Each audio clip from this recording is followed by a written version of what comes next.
Hello students, आज हम आप लोगों को Newton's first law of motion के बारे में बताएंगे। देखिए, मोशन को डिस्क्राइब करने के लिए, खास करके एक्सेलरेटेड मोशन को डिस्क्राइब करने के लिए न्यूटन ने 3 लॉज दिए हैं। 3 नियम इन्होंने दिया और उन्हीं को हम लोग न्यूटन्स लॉ ऑफ मोशन कहते हैं।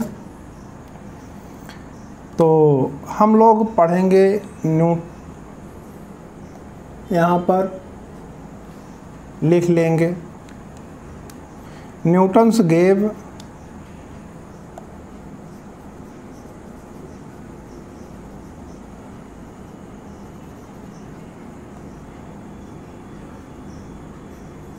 Three laws of motion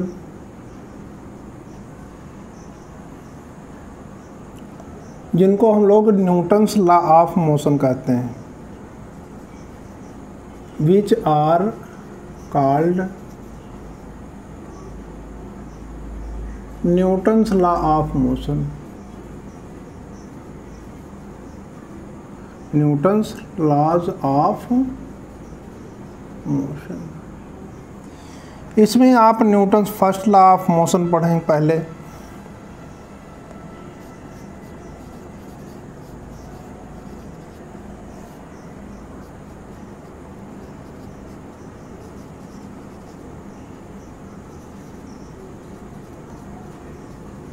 Newton's first law of motion. Newton first law of motion ये कहता है कि अगर कोई ऑब्जेक्ट रेस्ट में है तो वो रेस्ट में ही रहना चाहती है या रहती है। अगर कोई ऑब्जेक्ट यूनिफॉर्म मोशन में, स्ट्रेट लाइन पाथ पर यूनिफॉर्म मोशन में है तो यूनिफॉर्म मोशन में ही रहेगी जब तक कि उस पर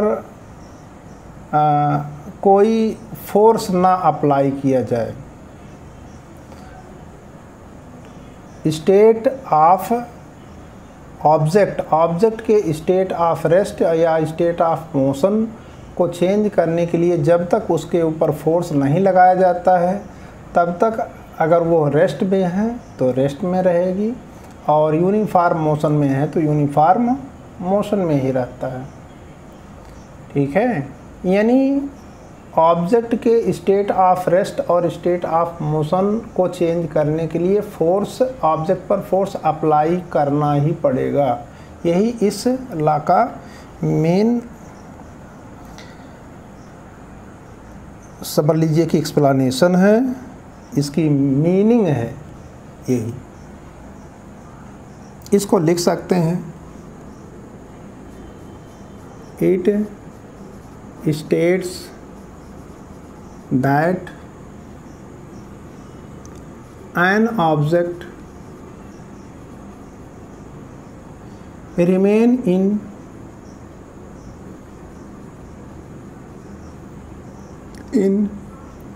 state of rest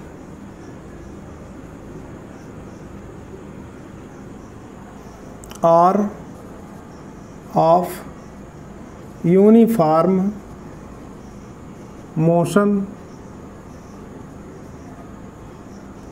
in straight line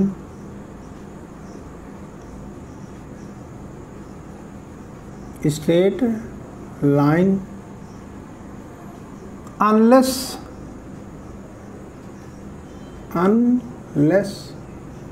compelled to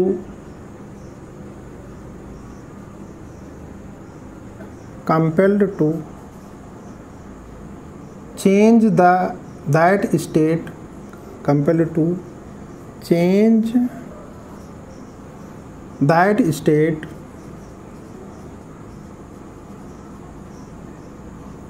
by an applied force।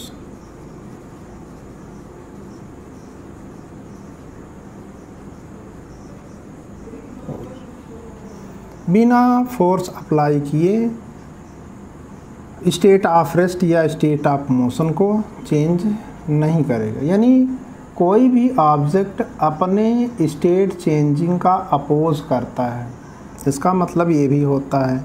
तो in other words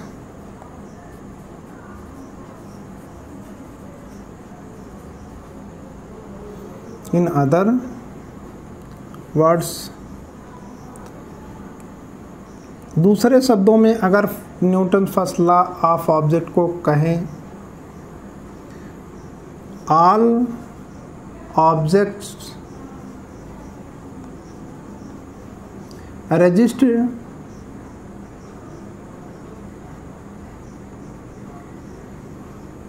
the change in their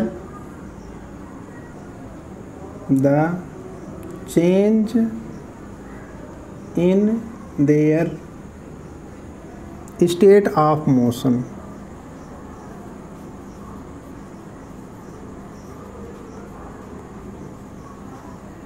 ये दूसरे शब्दों में इस तरीके से भी कर सकते हैं हम लोग।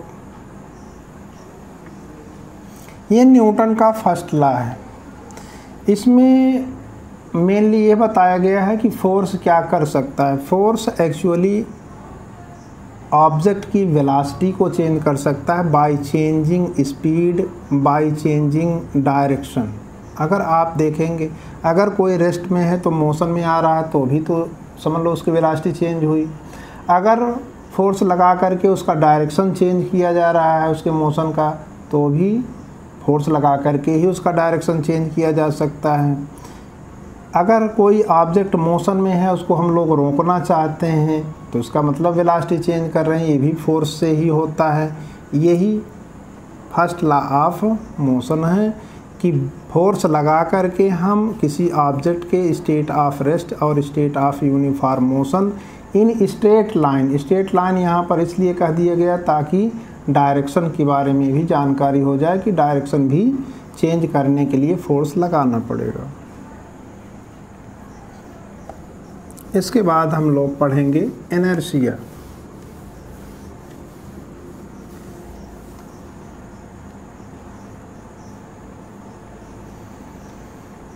इनर्शिया किसको कहते हैं वो देखें।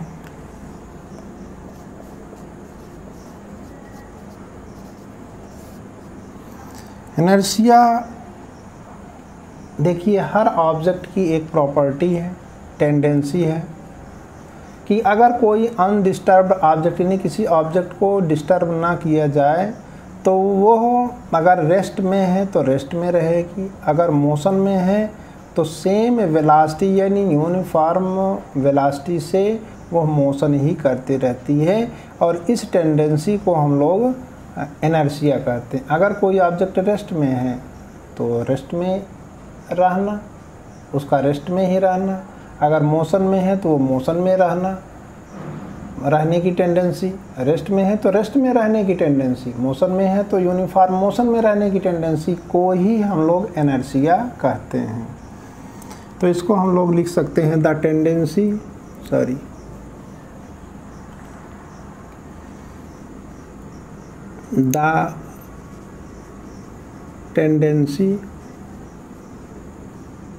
of undisturbed objects to stay at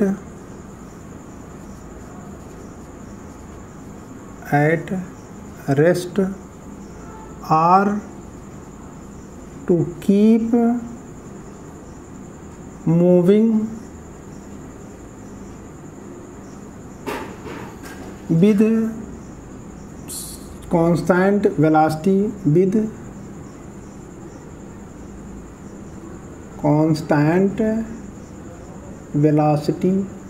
यहाँ स्पीड मत कहना, वेलोसिटी में स्पीड और डायरेक्शन दोनों आ जाता है, इसलिए इसको वेलोसिटी कहना।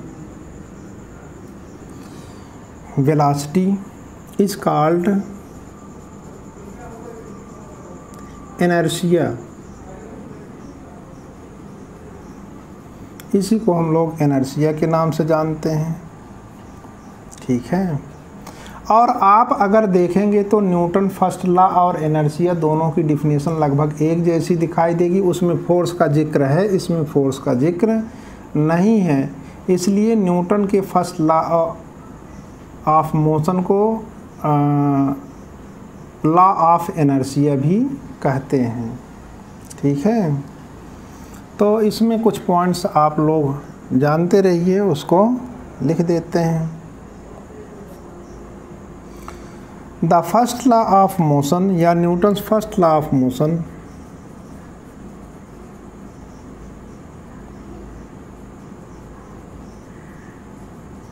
law of motion is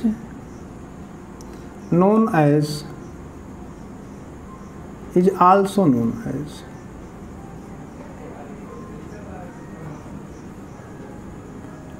as law of inertia।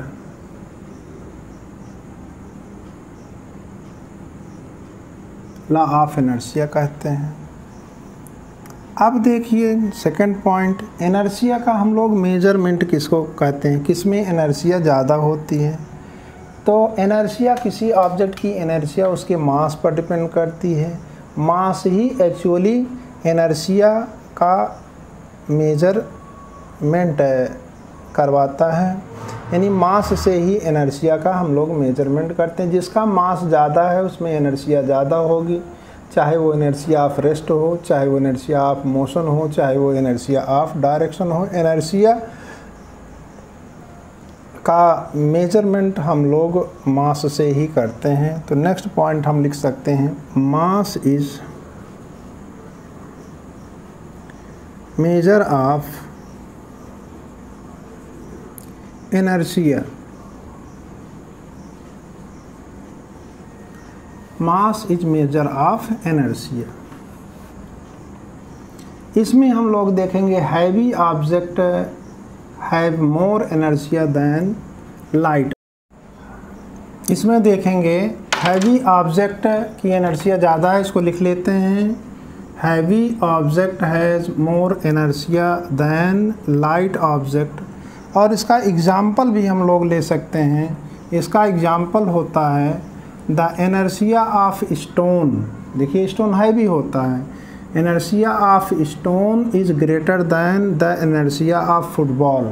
अगर जितने बड़े साइज़ का फुटबॉल है उतने बड़े साइज़ का हम स्टोन ले लें तो उन दोनों में कंपेयर करें कि इसमें इनर्शिया किसका ज़्यादा है, तो स्टोन की इनर्शिया ज़्यादा आएगी और फुटबॉल की इनर्शिया कम आएगी, क्योंकि स्टोन का मास ज़्यादा है और इनर्शिया का और स्टोन का मास ज़्यादा है और फुटबॉल का मास कम है।